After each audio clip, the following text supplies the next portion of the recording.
Monsoon संदर्भातली मोठी update. राज्यात गेल्या आठवड्यातून पूर्व मान्सूनने जोरदार हजेरी लावल्यानंतर आता मान्सून केरळमध्ये 8 दिवसाआधीच सरप्राईज मान्सून एंट्री घेतली आहे। मान्सून अखेर केरळमध्ये दाखल झाला असल्याची घोषणा भारतीय हवामान खात्याने केली आहे। यापूर्वी 2009 मध्ये मान्सून केरळात 23 मे रोजी दाखल झाला होता।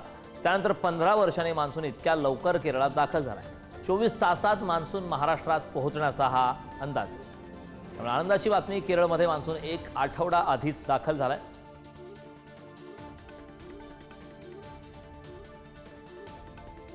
या संदर्भात हवामान तज्ञ के.एस. होसाळीकर यांनी पुढारी न्यूजशी संवाद साधताना काय प्रतिक्रिया दिली पाहूया।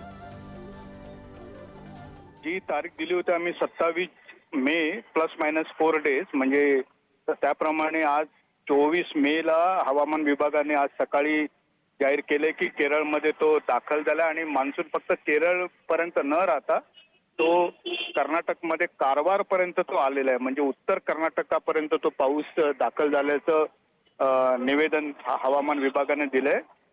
अजून डिटेल माहिती अजून पुढच्या अर्ध्या तासामध्ये सर्वांसाठी उपलब्ध होईल। अगदी होसाळीकरजी, खरं तर आपण पाहतो 1 आठवडा आधीच मान्सून महाराष्ट्रामध्ये सुद्धा येण्याची शक्यता आहे। या पुढचा पावसाचा प्रवास नेमका कसा असू शकतो, कारण मान्सून तर 1 आठवडा आधीच दाखल झालाय।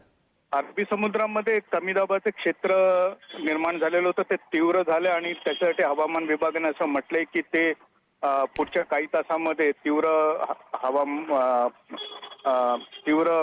कमी दाबाचे क्षेत्र जे आहे ते रत्नागिरीच्या पट्ट्यातून राज्यामध्ये आतमध्ये येणार आहे। त्याचाही फायदा राज्याला होण्याची शक्यता आहे। काही कोकणाच्या भागामध्ये मुसळधार पावसाची शक्यता पण वर्तवण्यात येत आहे आणि कदाचित पुढच्या 24 ते 23 तासामध्ये पाऊस महाराष्ट्रामध्ये पण दाखल होण्यासाठी परिस्थिती अनुकूल आहे। त्याच्याविषयी अजून डिटेल माहिती हवामान विभाग अजून पुढच्या एक अर्ध्या तासामध्ये देणार आहे। 24 तासात महाराष्ट्रामध्ये मान्सून दाखल होण्याचा अंदाज आहे। त्यामुळे अत्यंत महत्त्वाची आणि आनंदाची बातमी समोर येते। भारतीय हवामान विभागाने अधिकृतरित्या माहिती दिली आहे। ग्राफिक्सच्या माध्यमातून पाहूयात मान्सून संदर्भातला हा नेमका प्रवास। वेळेच्या 8 दिवस आधीच मान्सून केरळमध्ये दाखल झालंय।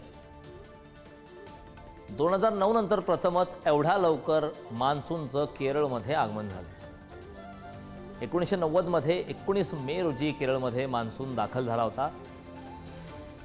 1975 नंतर 2009 ला सर्वात आधी केरळमध्ये मान्सून पोहोचला होता। मान्सूनची गाडी मात्र सुसाट 8 दिवस आधीच केरळमध्ये दाखल झाली। त्यामुळे महाराष्ट्रात सुद्धा 24 तासात दाखल होण्याची शक्यता आहे। या संदर्भात ताजे अपडेट देण्यासाठी आपले प्रतिनिधी उमेश बुचडे आपल्या सोबत जोडलेत। उमेश, आपण पाहतोय खरं तर दरवर्षी आपण मान्सूनची वाट पाहतो, यंदा मात्र आठवड्याभरा आधीच मान्सूनचं आगमन झालंय, काय अपडेट? निश्चितच करण, आपण जर पाहिलं की मान्सून पूर्व पाऊस हा आता कोकण किनारपट्टीवर येतच आहे। महाराष्ट्र देखील मान्सून पाऊस सुरू झालेला आहे। म्हणजे तब्बल आपण पाहतो सध्या वातावरण बघितलं संपूर्ण झाडं हिरव्यागार झालेली आहेत। काही ठिकाणी पाऊस देखील एकंदरीत पडलेला आहे आणि पावसामुळे येथे जर आपण सिंधुदुर्गामध्ये बघितलं काही ठिकाणी रस्ते आहेत ते वाहून गेलेले आहेत, दरडी कोसळत आहेत आणि मान्सून पूर्व पावसाला सुरुवात झाली आहे। महाराष्ट्रामध्ये 24 तासात पाऊस दाखल होईल असा अंदाज हवामान खात्याने दिलेला आहे। वेळेच्या आधी 8 दिवस हा मान्सून केरळमध्ये दाखल झाला आहे। 2009 नंतर प्रथमच एवढ्या लवकर मान्सून केरळमध्ये आगमन झाले आहे आणि त्याच अनुषंगाने 1975 नंतर 2009 ला सर्वात आधी केरळमध्ये मान्सून पोहोचला होता आणि एरवी 1 जून केरळ नंतर येतो पाऊस, तो पाऊस आता 8 दिवस आधी पाऊस दाखल झालेला आहे आणि याच अनुषंगाने कोकण किनारपट्टी जर म्हटली तर आपण पूर्णतः अलर्ट आहे। कारण काल ऑरेंज अलर्ट होता, आज देखील ऑरेंज अलर्ट आहे। रत्नागिरी आणि रायगडला रेड अलर्ट जारी करणार होता आणि त्याच अनुषंगाने सध्या देखील पावसाची रिपरिप आता सध्या देखील थोडीशी हळूहळू सुरू आहे। सकाळी मोठ्या प्रमाणात पाऊस होता। काल तर जे पावसाची सरासरी बघितलं तर 576 अशी सरासरी सिंधुदुर्गामध्ये आहेत आणि त्याच अनुषंगाने